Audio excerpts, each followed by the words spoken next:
Many of you are athletes, or you might serve in the military or the police force, and you really don't want to let your teammates down.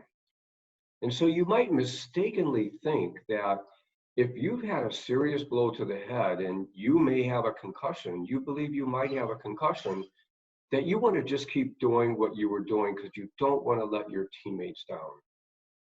Well, in fact, we know now that by not reporting concussion, you are letting your teammates down, because we have really good evidence that if you report concussion immediately and begin getting treatment, proper management immediately, you actually return to sport or exercise or other activities sooner than if you don't report.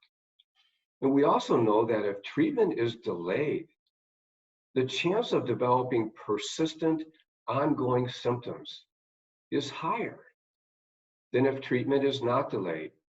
So do it for yourself, but also do it for your teammates. Do it for your loved ones. Make certain to report concussion immediately, because that's the best chance not only to recover, but to recover more quickly. This is nothing to be ashamed of. In fact, it's critical to share that you have had a concussion so that those around you can understand that they're part of your recovery. So your family can help you, your clinician, your physician can help you, and your teammates can be there to support you. And they can be thankful that you reported it, because that's going to be in the best interest of everyone. So there is no shame.